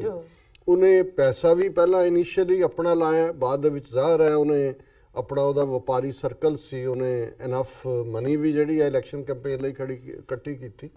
ਲੇਕਿਨ ਇਸ ਦੇ ਨਾਲ ਜਿਹੜੀ ਸਭ ਤੋਂ ਅਹਿਮ ਗੱਲ ਹੈ ਕਿ ਉਹਨੇ ਰਿਪਬਲਿਕਨ ਪਾਰਟੀ ਦਾ ਏਜੰਡਾ ਟੂ ਜਾਂ ਫੋਲੋ ਨਹੀਂ ਕੀਤਾ, ਉਹਨੇ ਆਪਣਾ ਏਜੰਡਾ ਦਿੱਤਾ ਜਿਸ ਦੇ ਉੱਤੇ ਰਿਪਬਲਿਕਨ ਪਾਰਟੀ ਜਿਹੜੀ ਹੈ ਉਹ ਆ ਕੇ ਖਲੋਤੀ ਅਲਟੀਮੇਟਲੀ। ਔਰ ਉਹਨਾਂ ਦੇ ਕੋਲ ਕੋਈ ਚੋਇਸ ਹੁਣ ਵੀ ਜਿਹੜੀ ਇਹਨਾਂ ਦੀ ਮੀਟਿੰਗ ਜਿਸ ਦੇ ਵਿੱਚ ਨੈਂਸੀ ਪੈਲੋਸੀ ਔਰ ਜਿਹੜਾ ਰਿਪਬਲਿਕਨਸ ਦਾ ਚੀਫ ਸੈਨੇਟਰ ਹੈ ਉਹ ਮੌਜੂਦ ਸੀ ਵਾਈਟ ਹਾਊਸ 'ਚ, ਕਿਉਂਕਿ ਸ਼ਟਡਾਊਨ ਚੱਲ ਰਿਹਾ ਫੈਡਰਲ ਸ਼ਟਡਾਊਨ ਹੁਣ ਤੱਕ ਅਮਰੀਕਾ ਦੀ ਹਿਸਟਰੀ ਦਾ ਸਭ ਤੋਂ ਲੰਬਾ ਸ਼ਟਡਾਊਨ ਹੋ ਗਿਆ, 3 ਹਫ਼ਤੇ ਤੋਂ ਜ਼ਿਆਦਾ ਹੋ ਗਿਆ। ਔਰ ਉਹਦੇ 'ਚ ਜਦੋਂ ਉਹਨੇ ਪਹਿਲਾ ਹੀ ਸਵਾਲ ਪੁੱਛਿਆ ਟਰੰਪ ਨੇ ਨੈਂਸੀ ਪੈਲੋਸੀ ਨੂੰ ਔਰ ਇੱਥੋਂ ਸੈਨੇਟਰ ਨੇ ਡੈਮੋਕ੍ਰੈਟ ਚੱਕ ਸ਼ੂਮਰ ਕਿ ਜੀ ਕੀ ਤੁਸੀਂ ਦਿਓਗੇ ਸਾਨੂੰ ਪੈਸੇ? ਉਹਨਾਂ ਕਿਹਾ ਜੀ ਨਹੀਂ। ਉਹਨਾਂ ਕਿਹਾ ਫਿਰ there is why to waste time ਔਰ ਹੀ ਵਾਕਡ ਅਵੇ। ਹੁਣ ਜਿਹੜਾ ਰਿਪਬਲਿਕਨ ਹੈ ਉਹ ਬੈਠਾ ਹੈ ਉੱਥੇ। ਸੋ ਜ਼ਾਹਰ ਤੌਰ ਦੇ ਉੱਤੇ ਉਹਨੇ ਟਰੰਪ ਨੇ ਆਪਣੀ ਪਰਸਨੈਲਿਟੀ ਦੇ ਨਾਲ ਜਾਂ ਆਪਣੀ ਸਟਰੈਂਥ ਦੇ ਨਾਲ ਉਹ ਜਿਹੜੀ ਹੈ ਸਿਚੁਏਸ਼ਨ ਪੈਦਾ ਕਰ ਦਿੱਤੀ ਹੈ ਕਿ ਜਿਹੜਾ ਉਹਦੇ ਨਾਲ ਨਹੀਂ ਵੀ ਸਹਿਮਤ ਉਹਨਾਂ ਨੂੰ ਵੀ ਉਹਦੇ ਨਾਲ ਹੈਂਗ ਟੂਗੈਦਰ ਕਰਨਾ ਪੈਂਦਾ। ਇਹੀ ਹਾਲ ਜਿਹੜਾ ਉਹ ਇਮਰਾਨ ਖਾਨ ਹੋਰਾਂ ਦਾ, ਕਿਉਂਕਿ ਇਮਰਾਨ ਖਾਨ ਉਹਨਾਂ ਨੇ ਪਹਿਲੀ ਸਟੇਜ ਦੇ ਉੱਤੇ ਸੋਲੋ ਇੱਕੋ ਹੀ ਆਪਣੀ ਸੀਟ ਕੱਢੀ ਸੀ, ਆਪਣੀ ਪਾਰਟੀ ਆਪਣੀਆਂ ਟਰਮਸ ਦੇ ਉੱਤੇ ਹੌਲੀ ਇਸ ਲਈ ਠੀਕ ਹੈ ਵੀ ਫਾਈਨਲੀ ਕਈ ਵਾਰ ਤੁਹਾਨੂੰ ਆਪਣਾ ਹਕੂਮਤ ਤੱਕ ਪਹੁੰਚਣ ਲਈ ਕੋਈ ਅਲਾਈਅੰਸ ਵੀ ਕਰਨਾ ਪੈਂਦਾ ਹੈ। ਕੁਝ ਲੋਕ ਜਿਨ੍ਹਾਂ ਨੇ ਜੁਆਇਨ ਕੀਤਾ, ਕੋਈ ਪੀਪਲਸ ਪਾਰਟੀ 'ਚ ਸੀ, ਕੋਈ ਦੂਸਰੇ ਮੁਸਲਿਮ ਲੀਗ ਨੂਨ 'ਚ ਸੀ, ਕੋਈ ਦੂਜੇ ਚੌਧਰੀਆਂ ਦੀ ਪਾਰਟੀ 'ਚ ਸੀ। ਸੋ ਥੋੜ੍ਹੀਆਂ ਬਹੁਤ ਪ੍ਰੋਬਲਮਸ ਨੇ। ਮੈਂ ਦੇਖ ਰਿਹਾ ਵੀ ਕੁਛ ਨਾ ਕੁਛ ਜਿਹੜੇ ਨੇ ਇਹ ਹੁਣ 5ਵਾਂ ਮਹੀਨਾ ਸ਼ੁਰੂ ਹੋ ਜਾਣਾ ਹੈ ਉਸ ਦੇ ਵਿੱਚ ਕੁਛ ਨਾ ਕੁਛ ਪ੍ਰੋਬਲਮੈਟਿਕ ਚੱਲ ਰਿਹਾ ਪਾਰਟ। ਪਰ ਇਹਦੇ 'ਚ ਕੋਈ ਸ਼ੱਕ ਨਹੀਂ ਹੈ ਕਿ ਇਮਰਾਨ ਖਾਨ ਟ੍ਰੈਡੀਸ਼ਨਲ ਜਿਹੜਾ ਕੰਬੀਨੇਸ਼ਨ ਸੀ ਜਿਸ ਦੇ ਵਿੱਚ ਫਿਊਡਲਸ ਵੀ ਹੁੰਦੇ ਨੇ, ਵੱਡੇ ਜ਼ਿਮੀਂਦਾਰ ਵੀ, ਧਾਰਮਿਕ ਪਾਰਟੀਆਂ ਵੀ ਹੁੰਦੀਆਂ, ਮਜ਼ਹਬੀ ਪਾਰਟੀਆਂ, ਇੱਕ ਖਾਸ ਕਿਸਮ ਦੀ ਲੌਬੀ ਹੁੰਦੀ ਹੈ, ਟ੍ਰੇਡ ਹੁੰਦਾ ਹੈ ਕਿ ਵੀ ਕਿਹਨੇ ਕੀ ਸੌਦੇਬਾਜ਼ੀ ਕਰਨੀ ਹੈ। ਉਸ ਸਾਰੇ ਨੂੰ ਪਾਸੇ ਰੱਖ ਕੇ ਆਪਣੇ ਏਜੰਡੇ ਦੇ ਉੱਤੇ ਜਿਹੜਾ ਔਰ ਜਿਹੜਾ ਜ਼ਾਹਰਾ ਤੌਰ ਦੇ ਉੱਤੇ ਇਮਾਨਦਾਰੀ ਤੇ ਜਾਂ ਕਰਪਸ਼ਨ ਫ੍ਰੀ ਸੁਸਾਇਟੀ ਦੇਣ ਦੀ ਗੱਲ ਹੈ ਉਸ ਦੇ ਉੱਤੇ। ਸੋ ਇਹ ਐਕਸ ਐਂਬੈਸਡਰ ਜਿਹੜੇ ਨੇ ਅਮਰੀਕਾ ਦੇ ਪਾਕਿਸਤਾਨ 'ਚ ਉਹਨਾਂ ਨੇ ਕਿਹਾ ਕਿ ਜੀ ਇਹ ਜਿਹੜਾ ਹੈ ਵੰਸ ਦੇ ਮੀਟ ਉਹਨਾਂ ਦੀ ਜਿਹੜੀ ਹੈ ਸਕਸੈਸ ਦੇ ਚਾਂਸ ਨੇ, ਕਿਉਂਕਿ ਬੋਥ ਅੰਡਰਸਟੈਂਡ ਦਾ ਗਰਾਊਂਡ ਪੋਲਿਟਿਕਸ ਐਜ਼ ਵੈਲ। ਇਹਦੇ 'ਚ ਕੋਈ ਸ਼ੱਕ ਨਹੀਂ ਹੈ ਕਿ ਦੋਨਾਂ ਦਾ ਜਿਹੜੀ ਠੀਕ ਨਬਜ਼ ਦੇ ਉੱਤੇ ਹੱਥ ਹੈ। ਅਸੀਂ ਟਰੰਪ ਨੂੰ ਪਸੰਦ ਨਹੀਂ ਕਰਦੇ, ਉਹਦੀਆਂ ਨੀਤੀਆਂ ਨੂੰ ਪਸੰਦ ਨਹੀਂ ਕਰਦੇ, ਪਰ ਇਹਦੇ ਬਾਵਜੂਦ ਅਸੀਂ ਦੇਖਦੇ ਹਾਂ ਕਿ ਈਵਨ ਇਹ ਜਿਹੜਾ ਫੈਡਰਲ ਸ਼ਟਡਾਊਨ ਹੋ ਰਿਹਾ ਹੈ, ਆਲਮੋਸਟ ਇਕੁਅਲ ਜਿਹਾ ਹੀ ਹੈ। ਅੱਧੇ ਕੁ ਲੋਕ ਸਪੋਰਟ ਕਰਦੇ ਨੇ, ਡੈਮੋਕ੍ਰੇਟਾਂ ਨੂੰ ਗੁਨਾਹਗਾਰ ਦੱਸ ਰਹੇ ਨੇ ਸਾਰੇ ਲਈ, ਦੂਜਿਆਂ ਨੂੰ ਦੱਸ ਰਹੇ ਨੇ। ਸੋ ਇਹਦੇ ਬਾਵਜੂਦ ਕਿ ਈਵਨ ਕੁਛ ਇਮਰਾਨ ਖਾਨ ਦੇ ਜਿਹੜੇ ਪਹਿਲੀ ਸਟੇਜ ਦੇ ਐਡਮਾਇਰਰ, ਕੁਛ ਖਾਸ ਤੌਰ ਤੇ ਮੀਡੀਆ ਫੀਲਡ ਦੇ ਲੋਕ ਸੀ, ਉਹ ਹੁਣ ਥੋੜੇ ਜਿਹੇ ਆਪਣੇ ਆਪ ਨੂੰ ਠੱਗੇ ਮਹਿਸੂਸ ਕਰ ਰਹੇ ਨੇ, ਕਿਉਂਕਿ ਜ਼ਾਹਰਾ ਤੌਰ ਦੇ ਉੱਤੇ ਜੋ ਕੱਟ ਲੱਗ ਰਿਹਾ ਹੈ ਜੀ, ਮੀਡੀਆ ਦੇ ਵਿੱਚ ਵੀ ਬੈਠੇ ਲੋਕ ਜਿਹੜੇ ਲੱਖਾਂ ਰੁਪਏ ਲੈ ਕੇ ਜਿਹੜੇ ਨੇ ਉਹ ਰੋਜ਼ਾਨਾ ਸ਼ੋਅ ਕਰਦੇ ਨੇ, ਦੂਜਾ ਜੇ ਕੁਝ ਐਡਵਰਟਾਈਜ਼ਮੈਂਟਸ ਕੱਟ ਹੋ ਰਹੀਆਂ ਜਾਂ ਕੋਈ ਹੋਰ ਹੋ ਰਹੀਆਂ। ਔਰ ਅਸੀਂ ਇਸੇ ਹੀ ਕੰਟੈਕਸਟ ਇਹ ਵੀ ਕਹਿਣਾ ਚਾਹਾਂਗੇ ਕਿ ਇਸ ਗੱਲ ਦਾ ਇਮਰਾਨ ਖਾਨ ਸਾਹਿਬ ਨੂੰ ਧਿਆਨ ਰੱਖਣਾ ਚਾਹੀਦਾ ਹੈ ਕਿ ਫਰੀडम ਆਫ ਐਕਸਪ੍ਰੈਸ਼ਨ ਜਿਹੜੀ ਹੈ ਇਸ ਦੇ ਨਾਲ ਕੰਪਰੋਮਾਈਜ਼ ਨਹੀਂ ਕਰਨਾ ਚਾਹੀਦਾ। ਔਰ ਅਸੀਂ ਕਿਉਂਕਿ ਇੱਕ ਹਮਦਰਦ ਹੋਣ ਦੇ ਨਾਤੇ, ਇੱਕ ਦੋਸਤ ਹੋਣ ਦੇ ਨਾਤੇ ਅਸੀਂ ਇਹ ਸਮਝਦੇ ਹਾਂ ਕਿ ਇਹ ਠੀਕ ਹੈ ਕਿ ਇਸ ਦਾ ਮਿਸਯੂਜ਼ ਵੀ ਹੁੰਦਾ ਹੈ ਲੋਕ ਆਪਣੇ ਢੰਗ ਨਾਲ। ਲੇਕਿਨ ਜੇ ਅਸੀਂ ਅਮਰੀਕਾ ਦਾ ਜਾਂ ਵੈਸਟਰਨ ਵਰਲਡ ਦੇ ਵਿੱਚ ਦੇਖੀਏ, ਉਹਨਾਂ ਨੇ ਜੇ ਫਸਟ ਅਮੈਂਡਮੈਂਟ ਅਮਰੀਕਾ ਨੇ ਰੱਖੀ, ਤੇ ਕੁੱਲ ਮਿਲਾ ਕੇ ਜੇ ਅਸੀਂ ਦੇਖੀਏ ਕਿ ਬਜਾਏ ਤੁਸੀਂ ਕਿਸੇ ਦੀ ਆਵਾਜ਼ ਨੂੰ ਸੁਪਰੈਸ ਕਰੋ, ਉਹਨੂੰ ਆਊਟ ਆਫ ਜਿਹੜਾ ਸੀਨ ਕਰ ਦਿਓ, ਜੇ ਉਹਦੀ ਆਵਾਜ਼ ਦੇ ਵਿੱਚ ਜਾਂ ਉਹਦੇ ਮੈਸੇਜ ਦੇ ਵਿੱਚ ਕੋਈ ਕੰਟੈਂਟ ਨਹੀਂ ਹੈ, ਥੋੜੀ ਦੇਰ ਹੋ ਸਕਦਾ ਲੋਕਾਂ ਦੀ ਦਿਲਚਸਪੀ ਦਾ ਵਾਇਸ ਬਣੇ, ਬਟ ਇਵੈਂਚੁਅਲੀ ਉਹ ਵਾਸ਼ ਅਵੇ ਹੋ ਜਾਏਗਾ। ਉਸ ਨੂੰ ਜਿਹੜਾ ਹੈ ਜੇ ਤੁਸੀਂ ਸਪਰੈਸ ਕਰਦੇ ਹੋ, ਤੁਸੀਂ ਉਹਨੂੰ ਅਹਿਮੀਅਤ ਦਿੰਦੇ ਹੋ। ਔਰ ਮੈਂ ਸਮਝਦਾ ਵੀ ਇਸੇ ਕੰਟੈਕਸਟ ਦੇ ਵਿੱਚ ਜਿਹੜਾ ਕੁਝ ਪਾਰਟ ਚੱਲ ਰਿਹਾ, ਜਿਵੇਂ ਮੈਂ ਦੇਖ ਰਿਹਾ ਸੀ ਵੀ ਉੱਥੇ ਰਾਈਟਰ, ਆਥਰ, ਦੂਸਰੇ ਲੋਕ ਕੁਝ ਪ੍ਰੋਟੈਸਟ ਵੀ ਕਰ ਰਹੇ ਨੇ। ਜਿਹੜਾ ਸਾਦਤ ਹਸਨ ਮੰਟੋ, ਇੱਕ ਕਸ਼ਮੀਰੀ ਮੂਲ ਦੇ ਅੰਮ੍ਰਿਤਸਰ ਦੇ ਰਹਿਣ ਵਾਲੇ, ਜਿਹੜੇ ਬੜੇ ਪਪੂਲਰ ਸ਼ਾਰਟ ਸਟੋਰੀ ਰਾਈਟਰ, ਔਰ ਜਿਨ੍ਹਾਂ ਦੀ ਜਿਹੜੀ ਕਹਾਣੀ ਹੈ ਟੋਬਾ ਟੇਕ ਸਿੰਘ, ਉਹ ਕਲਾਸਿਕ ਹੈ। ਉਹ ਕੱਲਾ 47 ਦੇ ਦੁੱਖ ਨੂੰ ਹੀ ਨਹੀਂ, ਉਹ ਇੱਕ ਇਨਸਾਨੀਅਤ ਦੀ ਪੀੜ ਨੂੰ ਰਿਪਰੈਜ਼ੈਂਟ ਕਰਦੀ ਹੈ। ਹਾਲਾਂਕਿ ਇਹ ਜਿਹੜੀ ਕਲਾਸ ਥੋੜੀ ਲੈਫਟਿਸਟ ਸੀ, ਵਿਚਾਰਧਾਰਾ ਵਾਲੇ, ਇਹ ਦੇਸ਼ ਦੀ ਡਿਵੀਜ਼ਨ ਦੇ ਖਿਲਾਫ ਸੀ ਜਾਂ ਕੁਝ ਹੋਰ ਵੀ ਉਹਨਾਂ ਦੇ ਕੰਸਰਨ ਹੋਣਗੇ। ਔਰ ਸਾਦਤ ਹਸਨ ਮੰਟੋ ਜਦੋਂ ਪਾਕਿਸਤਾਨ ਵੀ 47 ਤੋਂ ਬਾਅਦ ਗਏ, ਮੁਕੱਦਮਿਆਂ ਦਾ ਵੀ ਸ਼ਿਕਾਰ ਹੋਏ, ਪਰ ਇਹਦੇ 'ਚ ਕੋਈ ਸ਼ੱਕ ਨਹੀਂ ਹੈ ਕਿ ਇਵੈਂਚੁਅਲੀ ਉਹਨਾਂ ਦੇ ਟੈਲੈਂਟ ਨੂੰ ਪਾਕਿਸਤਾਨ ਨੇ ਰੈਕਗਨਾਈਜ਼ ਕੀਤਾ, ਜਿਹਨੂੰ ਸ਼ਾਇਦ ਤਮਗਾਏ ਕੁਛ ਉਹਨਾਂ ਦਾ ਹੈ, ਜਿਹੜਾ ਬੜਾ ਉੱਚਾ ਆਨਰ ਹੈ, ਇਮਤਿਆਜ਼ ਪਾਕਿਸਤਾਨ ਦੇ ਵਿੱਚ, ਉਹ ਵੀ ਉਹਨਾਂ ਨੂੰ ਦਿੱਤਾ ਗਿਆ। ਹੋਰ ਵੀ ਜਿਹੜਾ ਉਹਨਾਂ ਦੀ ਰੈਕਗਨੀਸ਼ਨ ਹੋਈ। ਸੋ ਉਸ ਸਾਰੇ ਤੋਂ ਬਾਅਦ ਮੈਂ ਸਮਝਦਾ ਵੀ ਇਹ ਜਦੋਂ ਕੋਈ ਫਿਲਮ ਬਣਦੀ ਹੈ ਜਾਂ ਕੋਈ ਡਰਾਮਾ ਬਣਦਾ ਹੈ, ਜਿਹੜੀਆਂ ਆਈਡੀਓਲੋਜੀਜ਼, ਜਿਹੜੇ ਮੁਲਕ ਸਟਰੋਂਗ ਫਾਊਂਡੇਸ਼ਨ ਤੇ ਹੁੰਦੇ ਨੇ, ਉਹਨਾਂ ਨੂੰ ਘਬਰਾਹਟ ਨਹੀਂ ਹੋਣੀ ਚਾਹੀਦੀ ਕਿ ਕਿਸੇ ਦਾ ਕੋਈ ਨੈਗੇਟਿਵ ਵਿਊ ਜਿਹੜਾ ਹੈ ਉਹ ਉਹਨਾਂ ਦੇ ਮੁਲਕ ਨੂੰ ਕਮਜ਼ੋਰ ਕਰ, ਕਿਉਂਕਿ ਇਹ ਸਟਰੈਂਥ ਹੁੰਦੀ ਹੈ। ਜਦੋਂ ਹੁਣ ਕਈ ਵਾਰ ਇਹ ਸਿੱਖਾਂ ਬਾਰੇ ਅਕਸਰ ਕਿਹਾ ਜਾਂਦਾ, ਮੈਨੂੰ ਇੱਕ ਵਾਰ ਇੱਕ ਪਾਕਿਸਤਾਨੀ ਲਾਹੌਰ ਦੇ ਸਨ, ਵਾਸ਼ਿੰਗਟਨ 'ਚ, ਉਹ ਪੁੱਛਣ ਲੱਗਿਆ ਕਿ ਵੀ ਇੰਨੇ ਜਿਹੜੇ ਸਿੱਖਾਂ ਦੇ ਉੱਤੇ ਜੋਕਸ ਹੁੰਦੇ ਨੇ ਜਾਂ ਸਿੱਖਸ, ਇਹ ਕਿਉਂ ਨੇ? ਮੈਂ ਕਿਹਾ ਜੀ ਇਹਦੇ ਦੋ ਰੀਜ਼ਨ ਨੇ। ਇੱਕ ਤਾਂ ਘਟੀਆ ਮੈਂਟੈਲਿਟੀ ਲੋਕਾਂ 'ਚੋਂ ਆਉਂਦੇ ਨੇ, ਜਿਹੜੇ ਲੋਕ ਸਿੱਖਾਂ ਦੀ ਬਹਾਦਰੀ, ਉਹਨਾਂ ਦਾ ਕੌਨਫੀਡੈਂਸ ਔਰ ਉਹਨਾਂ ਦਾ ਹਿਸਟਰੀ ਦੇ ਵਿੱਚ ਕਿਵੇਂ ਉਹਨਾਂ ਨੇ ਨਾਮੁਮਕਿਨ ਨੂੰ ਮੁਮਕਿਨ ਬਣਾਇਆ, ਉਸ ਤੋਂ ਜਿਵੇਂ ਵੱਡਾ ਇੱਕ ਹਿੰਦੂਆਂ ਦਾ ਤਬਕਾ ਹੈ ਜਿਹੜਾ ਔਰ 47 ਤੋਂ ਬਾਅਦ ਜਿਨ੍ਹਾਂ ਨੇ ਇਸ ਕਿਸਮ ਦਾ ਮਾਹੌਲ ਸਿਰਜਿਆ, ਕਿਉਂਕਿ ਉਹਨਾਂ ਦੇ ਕੋਲ ਕੁਝ ਹੁੰਦਾ ਨਹੀਂ ਕਹਿਣ। ਇਸੇ ਲਈ ਮੈਂ ਕਿਹਾ ਵੀ ਜਿਵੇਂ ਪਠਾਨ ਨੇ, ਉਹਨਾਂ ਦੇ ਉੱਤੇ ਕਿਉਂ ਜੋਕ ਨੇ, ਕਿਉਂਕਿ ਉਹ ਇੱਕ ਆਪਣੇ ਕਿਸਮ ਦੇ ਲੋਕ ਨੇ, ਕੌਨਫੀਡੈਂਟ, ਦੂਜੇ ਤੀਜੇ, ਤੇ ਪ੍ਰੈਜ਼ੈਂਟ ਇਵੇਂ ਕੀਤਾ ਜਾਂਦਾ ਜਿਵੇਂ ਉਹ ਐਵੇਂ ਮੂਰਖਾਂ ਦਾ ਲਾਣਾ ਹੋਏ ਜਾਂ ਦੂਜਾ। ਔਰ ਪਰ ਮੈਂ ਕਿਹਾ ਇਹਦਾ ਦੂਸਰਾ ਐਸਪੈਕਟ ਇਹ ਹੈ ਵੀ ਹੱਸ ਉਹ ਸਕਦਾ ਹੈ ਆਪਣੇ ਤੇ ਵੀ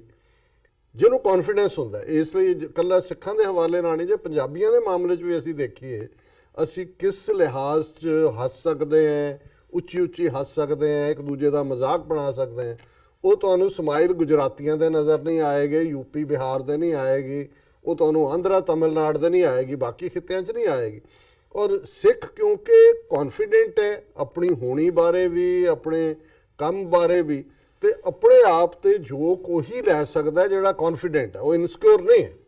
ਉਹਨੂੰ ਪਤਾ ਹੈ ਵੀ ਉਹ ਦੂਸਰਿਆਂ ਨੂੰ ਵੀ ਹਸਾ ਸਕਦਾ, ਉਹਦੇ 'ਚ ਆਪਣਾ ਪਾਰਟ ਵੀ ਹੈ। ਹਾਲਾਂਕਿ ਪਹਿਲੇ ਟਾਈਪ ਦੇ ਜਿਹੜੇ ਜੋਕ ਜਾਂ ਦੂਜੇ ਨੇ, ਉਹ ਉਹਨਾਂ ਨੂੰ ਪਤਾ ਹੈ ਫਿਰ ਕਰਨ ਵਾਲਿਆਂ ਨੂੰ ਕਿ ਵੀ ਜਦੋਂ ਫਿਰ ਕਿਸੇ ਸਿੱਖ ਦੇ ਹੱਥ ਲੱਗਦੇ ਨੇ ਤਾਂ ਉਹਦਾ ਨਤੀਜਾ ਕੀ ਹੁੰਦਾ ਹੈ। ਲੇਕਿਨ ਮੈਂ ਇਹੀ ਕਹਿਣਾ ਚਾਹੁੰਦਾ ਕਿ ਵੀ ਜਿਹੜੀਆਂ ਪਾਕਿਸਤਾਨ 70 ਸਾਲ ਦਾ ਸਫ਼ਰ ਪਾਕਿਸਤਾਨ ਨੇ ਤੈਅ ਕੀਤਾ ਹੈ। ਇਸ ਸਭ ਦੇ ਬਾਵਜੂਦ ਕਿ ਇੰਡੀਅਨ ਮੈਂਟੈਲਿਟੀ ਇੱਕ ਤੋਂ ਬਾਅਦ ਇੱਕ ਜੰਗ ਕਿਵੇਂ ਘਟੀਆ ਲੈਵਲ ਤੱਕ ਜਾ ਕੇ ਉਹਨਾਂ ਨੇ ਪਾਕਿਸਤਾਨ 'ਚ ਇੰਟਰਵੀਨ ਕੀਤਾ ਜੀ। ਅਫਗਾਨਿਸਤਾਨ ਦੇ ਵਿੱਚ 2 ਸੁਪਰ ਪਾਵਰਸ ਦੇ ਨਾਲ ਡੀਲ ਕੀਤਾ ਪਾਕਿਸਤਾਨ ਨੇ, ਜਿਹਦੇ 'ਚ ਜ਼ਾਹਰਾ ਤੌਰ ਤੇ 6 ਮਿਲੀਅਨ ਰਿਫਿਊਜੀ ਇੱਕ ਸਟੇਜ ਤੇ ਆ ਕੇ ਬੈਠ ਗਏ। ਅਜੇ ਵੀ 3 ਮਿਲੀਅਨ ਬੈਠੇ ਹੋਏ ਨੇ ਹੁਣ ਅਮਰੀਕਾ ਔਰ ਨੈਟੋ ਵਾਲੇ। ਸੋ ਪਾਕਿਸਤਾਨ ਸੇਫ ਗਰਾਊਂਡ ਤੇ ਔਰ ਦੂਸਰੇ ਹੈ ਬੇਸ਼ੱਕ ਇੰਡੀਆ ਆਪਣੀ ਉੱਥੇ ਗੇਮ ਖੇਡਦਾ ਹੈ, ਉਹ ਭਾਵੇਂ ਬਲੋਚਿਸਤਾਨ ਦੇ ਹਵਾਲੇ ਨਾਲ ਹੋਏ ਜਾਂ ਗਿਲਗਿਤ ਸ਼ਰਾਰਤ ਹੋਏ। ਹੁਣ ਇਹ ਗੱਲ ਵੀ ਸਾਹਮਣੇ ਆਈ ਹੈ ਕਿ ਕਿਵੇਂ ਜਿਹੜਾ ਕਰਾਚੀ ਦੇ ਵਿੱਚ ਪਿਛਲੇ ਹਫ਼ਤਿਆਂ 'ਚ ਕੁਝ ਹਫ਼ਤੇ ਪਹਿਲਾਂ ਚਾਈਨੀਜ਼ ਕੌਂਸੂਲੇਟ ਦੇ ਉੱਤੇ ਹਮਲਾ ਹੋਇਆ ਸੀ, ਜਿਹਦੇ 'ਚ ਉਹਨਾਂ ਦੇ ਜਿਹੜੇ ਨੇ ਉਹਨੂੰ ਪ੍ਰੋਟੈਕਟ ਕਰਨ ਵਾਲੇ ਜਵਾਨ ਵੀ ਮਾਰੇ ਗਏ ਸੀ, ਕੁਝ ਜਿਹੜੇ ਵੀਜ਼ਾ ਲੈਣ ਆਏ ਉਹ ਵੀ, ਔਰ ਉਹਨਾਂ ਨੇ ਫੜ ਲਏ ਨੇ ਪਾਕਿਸਤਾਨ ਨੇ। ਔਰ ਇਹ ਸਾਹਮਣੇ ਆਇਆ ਵੀ ਇਹ ਰਾਹ ਦਾ ਪਲਾਟ ਸੀ। ਉਹਦੀ ਜ਼ਿੰਮੇਵਾਰੀ ਇਮੀਡੀਏਟਲੀ ਬਲੋਚਿਸਤਾਨ ਲਿਬਰੇਸ਼ਨ ਆਰਮੀ ਨਾਂ ਦੇ ਥੱਲੇ ਕਿਸੇ ਜਿਹੜੇ ਇਹਨਾਂ ਦੇ ਬੰਦੇ ਨੇ ਰਾਹ ਦੇ ਖੜੇ ਕੀਤੇ ਉਹਨਾਂ ਨੇ ਲਈ ਸੀ। ਲੇਕਿਨ ਹੁਣ ਜਿਉਂ ਹੀ ਇਹ ਤੱਥ ਸਾਹਮਣੇ ਆਇਆ, ਉਹਨਾਂ ਨੇ ਕਿਹਾ ਕਿ ਜੀ ਇਹਦੇ ਪਿੱਛੇ ਰਾਹ ਦੀ ਇਨਵੋਲਵਮੈਂਟ ਹੈ ਔਰ ਹੋਰ ਵੀ ਬਰੀਫਿੰਗ ਨਾਲ ਦੀ ਨਾਲ ਇੰਡੀਆ ਨੇ ਜਿਹੜਾ ਦਿੱਲੀ ਦੇ ਵਿੱਚ ਪਾਕਿਸਤਾਨੀ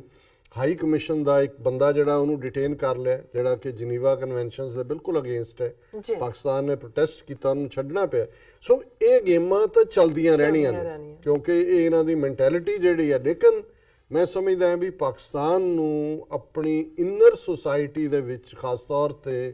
ਜਿਹੜਾ ਇੰਟੈਲੈਕਚੁਅਲ ਗਰੁੱਪ ਹੈ ਉਸ ਦੇ ਉੱਤੇ ਠੀਕ ਹੈ, ਜੇ ਤਾਂ ਕੋਈ ਬਿਲਕੁਲ ਲਾਈਨ ਕ੍ਰਾਸ ਕਰਦਾ ਹੈ ਜਾਂ ਕੋਈ ਸਬੂਤਾਂ ਦੇ ਨਾਲ ਉਹਨੂੰ ਜਿਹੜਾ ਮੁਲਕ ਦੇ ਕਾਨੂੰਨ ਦੇ ਮੁਤਾਬਕ ਉਸ ਨੂੰ ਸਜ਼ਾ ਯਾਫਤਾ ਕਰਨਾ ਇਹ ਬਣਦਾ। ਪਰ ਅਦਰਵਾਈਜ਼ ਕਿਸੇ ਵੀ ਨੈਗੇਟਿਵ ਵਿਊ ਤੋਂ ਜੇ ਪੈਨਿਕ ਤੁਸੀਂ ਹੁੰਦੇ ਹੋ, ਸਾਦਤ ਹਸਨ ਮੰਟੋ ਚਲਾ ਗਿਆ, ਕਹਾਣੀਆਂ ਲਿਖ ਕੇ ਆਇਆ ਉਸ ਦੀਆਂ, ਉਹਦੀ ਇੱਕ ਡਿਫਰੈਂਟ 70 ਸਾਲ 'ਚ ਜਿਹਨੂੰ ਕਹਿੰਦੇ ਨੇ ਕਿ ਵੀ much water has flown out of Indus, Chenab and Jhelum, ਉਹ ਪਾਕਿਸਤਾਨ ਨੂੰ ਬਾਦਰ ਨਹੀਂ ਕਰਨਾ ਚਾਹੀਦਾ। ਔਰ ਅਸੀਂ ਸਮਝਦੇ ਹਾਂ ਵੀ ਇਹ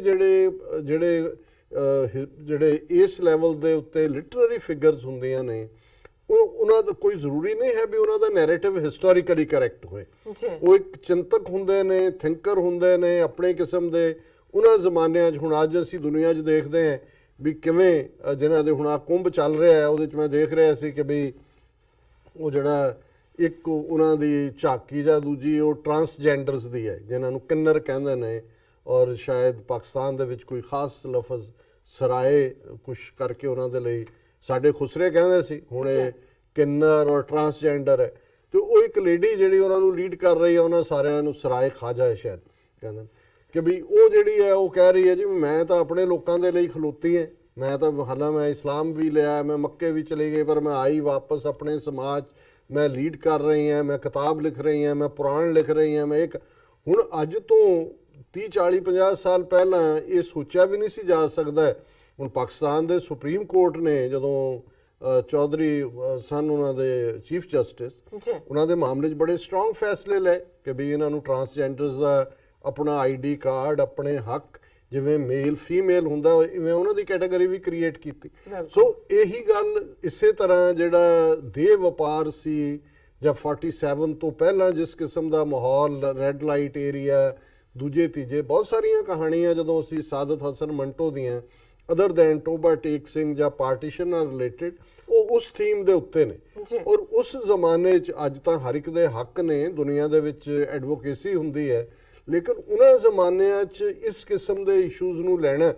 ਜਿਵੇਂ ਸਾਦਤ ਹਸਨ ਮੰਟੋ ਨੇ ਲਿਆ ਕਿ ਉਹ ਔਰਤਾਂ ਜਿਹੜੀਆਂ ਦੇਹ ਵਪਾਰ ਤੱਕ ਪਹੁੰਚਦੀਆਂ ਨੇ, ਕਿਵੇਂ ਉਹਨਾਂ ਦੇ ਫੈਮਿਲੀ ਹਾਲਾਤ ਉਹਨਾਂ ਨੂੰ ਪੁਸ਼ ਕਰਦੇ ਨੇ, ਕਿਵੇਂ ਉਹਨਾਂ ਦੀ ਜਿਹੜੀ ਮਜਬੂਰੀ ਹੈ ਉਸ ਨੂੰ ਬੰਦਿਆਂ ਦਾ ਸਮਾਜ ਜਿਹੜਾ ਅਦਰਵਾਈਜ਼ ਜਿਹੜੇ ਬੜੇ ਨੋਬਲ ਲੋਕ ਬਣੇ ਹੁੰਦੇ ਨੇ ਸਮਾਜ ਦੇ ਵਿੱਚ, ਭਲੇ ਲੋਕ, ਬੜੇ ਸਾਧੂ ਲੋਕ ਔਰ ਬੜੇ ਕਾਰਖਾਨੇਦਾਰ ਔਰ ਬੜੇ ਦਿਆਲੂ ਲੋਕ, ਉਹਨਾਂ ਦਾ ਰੀਅਲ ਕਰੈਕਟਰ ਕੀ ਹੈ। ਸੋ ਇਹ ਜਿਹੜੇ ਕਹਾਣੀਕਾਰ ਹੁੰਦੇ ਨੇ ਜਾਂ ਨਗਮਾ ਨਿਗਾਰ ਹੁੰਦੇ ਨੇ ਜਾਂ ਕਿੱਸਾਕਾਰ ਹੁੰਦੇ ਨੇ, ਇਹ ਆਪਣੇ ਪੀਰੀਅਡ ਦੀ ਉਸ ਗੱਲ ਨੂੰ ਬਿਆਨ ਕਰ ਰਹੇ ਹੁੰਦੇ ਨੇ, ਭਾਵੇਂ ਕਿੱਸਾ ਕੋਈ ਹੋਰ ਹੁੰਦਾ। ਹੁਣ ਮੈਂ ਪੜ੍ਹ ਰਿਹਾ ਸੀ ਇੱਕ ਦਿਨ ਕਿ ਈਵਨ ਹੀਰ ਰਾਂਝੇ ਦਾ ਕਿੱਸਾ, ਜੇ ਤੁਸੀਂ ਵਾਰਿਸ ਸ਼ਾਹ ਦੀ ਹੀਰ ਪੜ੍ਹਦੇ ਹੋ, ਬਹੁਤਿਆਂ ਦੇ ਲਈ ਤਾਂ ਇਹ ਉਹ ਇਸ਼ਕ ਮਜ਼ਾਜੀ ਦੀ ਕਹਾਣੀ ਹੈ। ਜਿਹੜੇ ਇਸ਼ਕ ਹਕੀਕੀ ਵਾਲੇ ਨੇ ਉਹ ਕਿਉਂਕਿ ਜ਼ਾਹਰ ਹੈ ਕਿ ਜਿਹੜੇ ਲਿਖਣ ਵਾਲੇ ਨੇ ਵਾਰਿਸ ਸ਼ਾਹ ਉਹ ਇੱਕ ਸੂਫੀ ਫਕੀਰ ਸਨ ਔਰ ਉਹਨਾਂ ਨੇ ਇਸ ਨੂੰ ਇਹ ਗੱਲ ਬੜੀ ਕਲੀਅਰ ਕੀਤੀ ਕਿ ਭਾਈ ਇਹ ਜਿਹੜੇ ਵਾਰਿਸ ਸ਼ਾਹ ਦੇ ਸ਼ੇਰ ਨੇ ਇਹ ਮਾਨੇ ਕੁਰਾਨ ਸ਼ਰੀਫ ਦੇ ਨੇ ਕਿ ਵੀ ਉਹਨਾਂ ਨੇ, ਕਿਉਂਕਿ ਉਹਨਾਂ ਨੇ ਸ਼ੁਰੂਆਤ ਹੀ ਕੀਤੀ ਵੀ ਪਹਿਲਾਂ ਰੱਬ ਨੇ ਖੁਦ ਇਸ਼ਕ ਕੀਤਾ ਔਰ ਨਬੀ ਜਿਹੜੇ ਨੇ ਉਹ ਇਸ਼ਕ ਔਰ ਨਬੀ ਔਰ ਰੱਬ ਦਾ ਰਿਸ਼ਤਾ ਇਸ਼ਕ ਤੇ ਮਸ਼ੂਕ ਦਾ, ਸੋ ਜ਼ਾਹਰਾ ਤੌਰ ਦੇ ਉੱਤੇ। ਲੇਕਿਨ ਜਦੋਂ ਤੁਸੀਂ ਉਸ ਸਾਰੇ ਕਿੱਸੇ ਨੂੰ ਇਨ ਟੋਟੈਲਿਟੀ 'ਚ ਦੇਖਦੇ ਹੋ, ਉਹ ਨਾ ਤਾਂ ਸਿਰਫ ਇਸ਼ਕ ਹਕੀਕੀ ਦੀ ਗੱਲ ਹੈ, ਨਾ ਸਿਰਫ ਇਸ਼ਕ ਮਿਜ਼ਾਜੀ ਦੀ ਗੱਲ ਹੈ, ਜਾਂ ਨਾ ਸਿਰਫ ਲਿਟਰੇਚਰ 'ਚ ਦਿੱਤੇ ਜਿਹੜੇ ਨੇ ਬਹੁਤ ਸਾਰੇ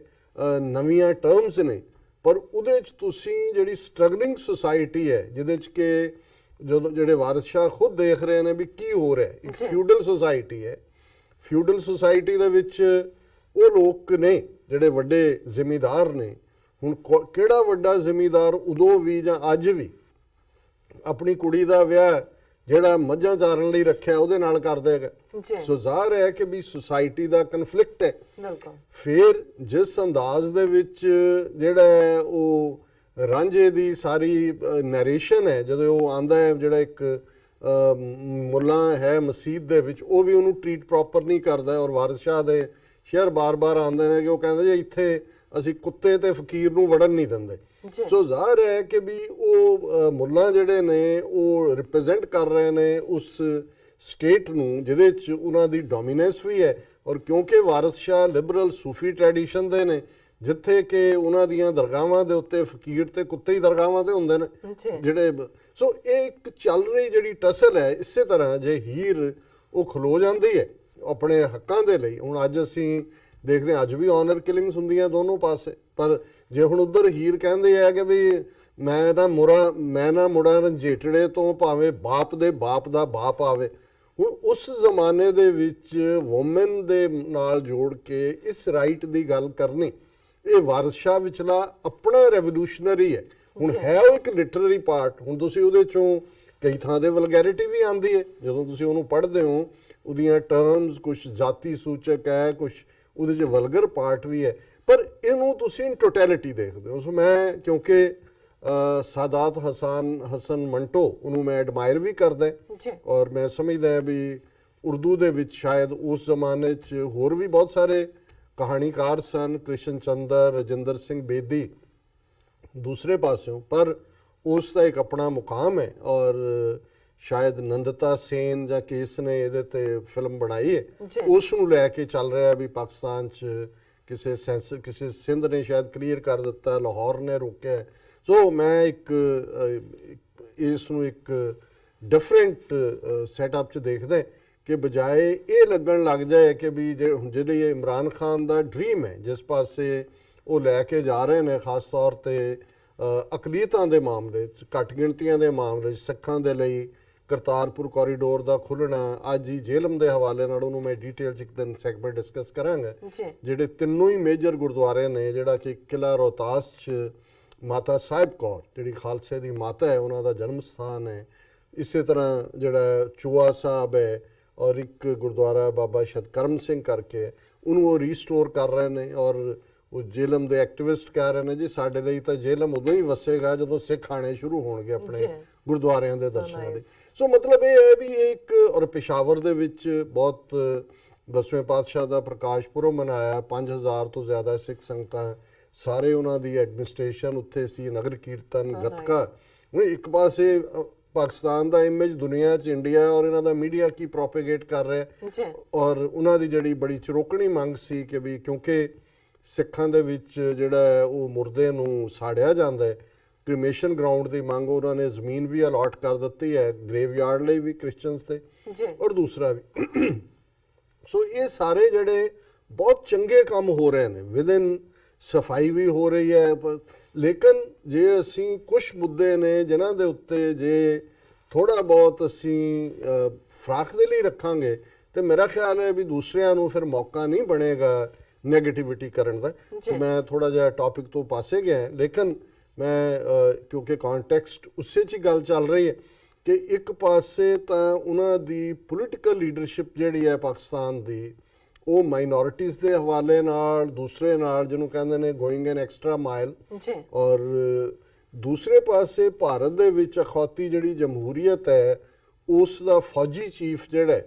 ਉਹ ਇਸ ਕਿਸਮ ਦੀ ਪੋਲੀਟੀਕਲ ਲਾਈਨ ਲੈ ਰਿਹਾ ਜਾ ਰਿਹਾ। ਅਸੀਂ ਤਾਲਿਬਾਨ ਦੇ ਹਵਾਲੇ ਨਾਲ ਗੱਲ ਕਰ ਰਹੇ ਸੀ ਕਿ ਪਾਕਿਸਤਾਨ ਨੇ ਸਕਸੈਸਫੁਲੀ ਜਿਹੜਾ ਗੱਲਬਾਤ ਨੂੰ ਐਨਗੇਜ ਵੀ ਕੀਤਾ ਉਹਨਾਂ ਨੂੰ, ਪਰ ਤਾਲਿਬਾਨ ਨੇ ਸਾਊਦੀ ਅਰੇਬੀਆ ਵਾਲੀ ਮੀਟਿੰਗ 'ਚ, ਕਿਉਂਕਿ ਅਮਰੀਕਾ ਸਾਊਦੀ ਅਰੇਬੀਆ ਰਾਹੀਂ ਇਹ ਚਾਹ ਰਿਹਾ ਸੀ ਕਿ ਅਫਗਾਨ ਜਿਹੜੇ ਨੇ ਗਵਰਨਮੈਂਟ ਉੱਥੇ, ਉਹਨਾਂ ਦੇ ਨੁਮਾਇੰਦੇ ਉੱਥੇ ਬੈਠਣ। ਉਹਨਾਂ ਨੇ ਕਿਹਾ ਜੀ ਨਹੀਂ, ਅਸੀਂ ਇਹਨੂੰ ਕਿਤੇ ਹੋਰ ਕਰ ਲਓ, UAE 'ਚ ਕਰ ਲਓ, ਦੂਜੇ ਕਰ ਲਓ, ਅਸੀਂ ਇਹਨਾਂ ਦੇ ਨਾਲ ਨਹੀਂ ਬਹਿਣਾ। ਸੋ ਜ਼ਾਹਰ ਹੈ ਵੀ ਇੰਡੀਆ ਉਸ ਦੇ ਵਿੱਚ ਲੱਗਾ ਹੋਇਆ ਵੀ ਸਾਡਾ ਕਿਤੇ ਨਾ ਕਿਤੇ ਹੱਥ ਅੜ ਜਾਏ, ਉਂਗਲੀ ਸਹੀ ਫਸ ਜਾਏ, ਭਾਵੇਂ ਨੌ ਅੜ ਜਾਏ।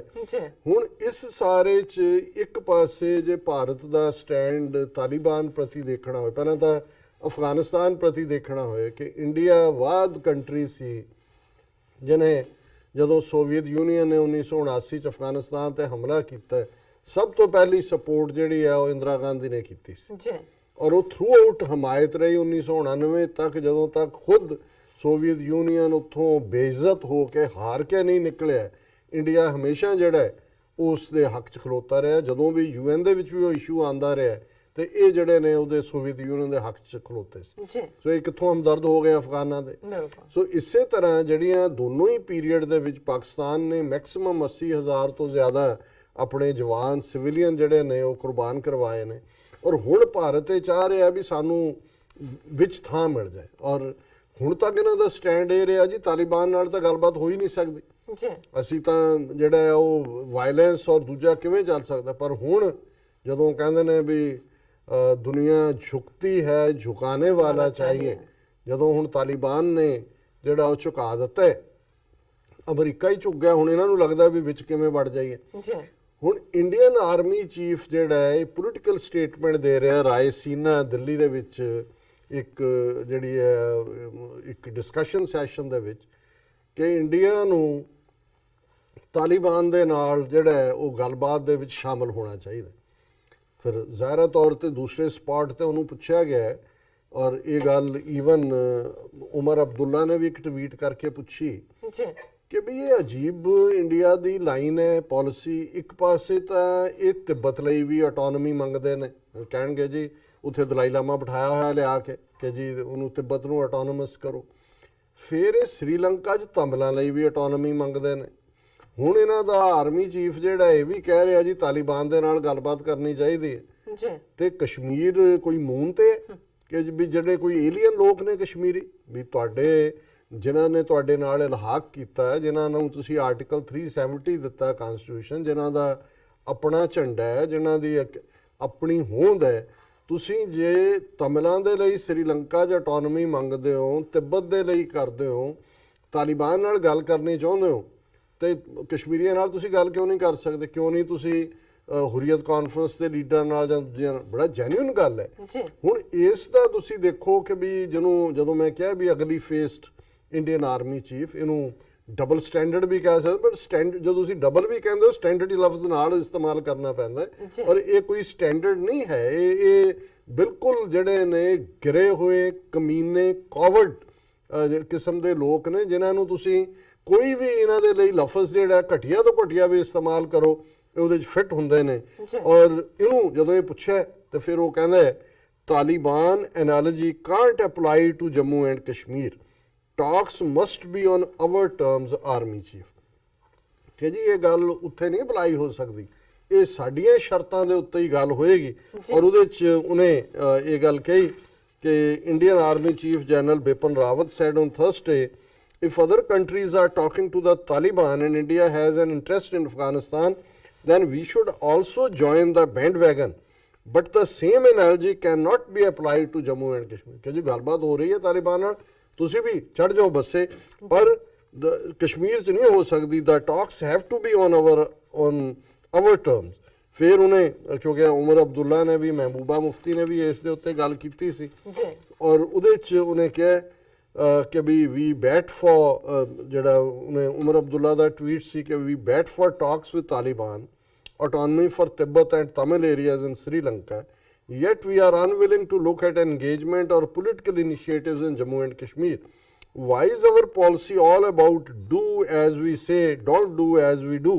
Engagement for Taliban, operation all out for Kashmir. ਇਹ ਉਹਨੇ ਉਮਰ ਅਬਦੁੱਲਾ ਨੇ ਟਵੀਟ ਕੀਤਾ ਜੀ ਔਰ ਇਸ ਸਾਰੇ ਨੂੰ ਉਹਨੇ ਆਰਮੀ ਚੀਫ ਨੇ ਇਹ ਕਿਹਾ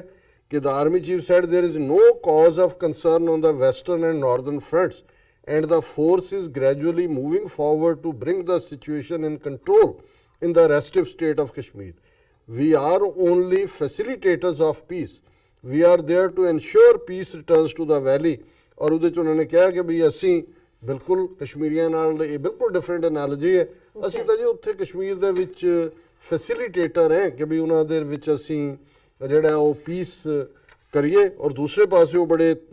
ਧੱਗੜ ਤਰੀਕੇ ਦੇ ਨਾਲ ਕਹਿ ਰਹੇ ਹੈ ਕਿ ਜੀ ਅਸੀਂ ਜਿਹੜਾ ਇਸ ਸਾਰੇ ਦੇ ਵਿੱਚ ਆਪਣਾ ਰੋਲ ਅਦਾ ਕਰ ਦਿੱਤਾ ਹੈ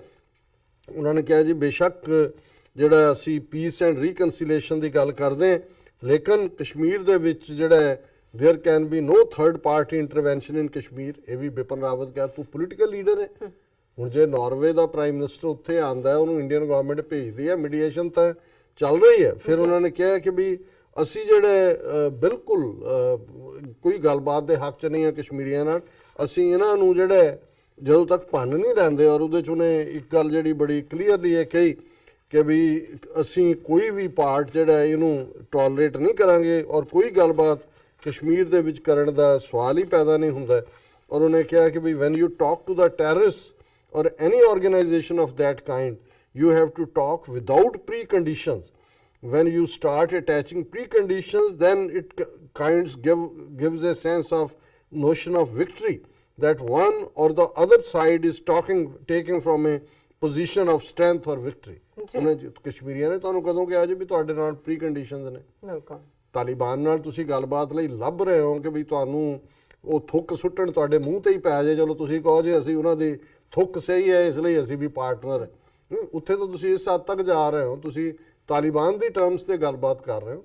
ਕਸ਼ਮੀਰੀ ਜਿਹੜੇ ਆਜ਼ਾਦੀ ਪਸੰਦ ਨੇ ਉਹਨਾਂ ਨੇ ਤਾਂ ਕੋਈ ਟਰਮਸ ਨਹੀਂ ਸੈੱਟ ਕੀਤੀਆਂ ਸੋ ਉਹਦੇ ਚ ਉਹਨੇ ਅਲਟੀਮੇਟਲੀ ਇਸ ਸਾਰੇ ਨੂੰ ਜਿਹੜਾ ਜਿਸ ਲਹਿਜੇ ਦੇ ਵਿੱਚ ਕਿਹਾ ਇਸ ਤਰ੍ਹਾਂ ਲੱਗਦਾ ਵੀ ਇਹ ਜਿਹੜਾ ਜਨਰਲ ਰਾਵਤ ਹੈ ਇਹ ਸਪੋਕਸਮੈਨ ਹੋਏ ਇੰਡੀਆ ਦੀ ਫੋਰਨ ਮਿਨਿਸਟਰੀ ਦਾ ਜਦੋਂ ਕਿ ਹਕੀਕਤ ਇਹ ਹੈ ਕਿ ਆਰਮੀ ਚੀਫ ਦਾ ਰੋਲ ਜਿਹੜਾ ਹੈ ਉਹ ਬਿਲਕੁਲ ਇਸ ਤੋਂ ਦੇ ਉਲਟ ਹੈ ਤੇ ਮੈਂ ਸਮਝਦਾ ਵੀ ਇਹ ਜਿਹੜਾ ਇਹਨਾਂ ਨੇ ਜਿਹਨੂੰ ਅੰਗਰੇਜ਼ੀ 'ਚ ਫੈਸਾਡ ਕਹਿੰਦੇ ਨੇ ਇਹ ਡਰਾਮਾ ਜਿਹਾ ਖੜਾ ਕੀਤਾ ਹੋਇਆ ਜਮਹੂਰੀਅਤ ਦਾ ਇਹ ਜਦੋਂ ਔਰ ਇਹ ਗੱਲਾਂ ਦਾ ਪ੍ਰੋਟੈਸਟ ਕਰਨਾ ਚਾਹੀਦਾ ਜਿਹੜੇ ਬਾਕੀ ਜਮਹੂਰੀਅਤ ਕਰਨ ਵਾਲੀਆਂ ਇੰਡੀਆ ਦੀਆਂ ਇੰਸਟੀਟਿਊਸ਼ਨਸ ਨੇ ਮੈਂ ਨਹੀਂ ਦੇਖੀ ਕਿਸੇ ਦੀ ਸਟੇਟਮੈਂਟ ਇਸ ਦੇ ਉੱਤੇ ਕਿ ਕਿਸੇ ਨੇ ਕਿਹਾ ਹੋਇਆ ਕਿ ਵੀ ਇਹ ਆਰਮੀ ਚੀਫ ਦਾ ਕਦੋਂ ਤੋਂ ਜਿਹੜੀ ਹੈ ਉਹ ਪਾਰਟ ਆਫ ਦਾ ਜੌਬ ਹੋ ਗਿਆ ਵੀ ਉਹਨੇ ਫੋਰਨ ਪਾਲਿਸੀ ਦੇ ਉੱਤੇ ਗੱਲ ਕਰਨੀ ਹੈ ਕਿ ਇੰਡੀਆ ਨੂੰ ਤਾਲਿਬਾਨ ਦੇ ਨਾਲ ਗੱਲ ਕਰਨੀ ਚਾਹੀਦੀ ਹੈ ਕਿ ਨਹੀਂ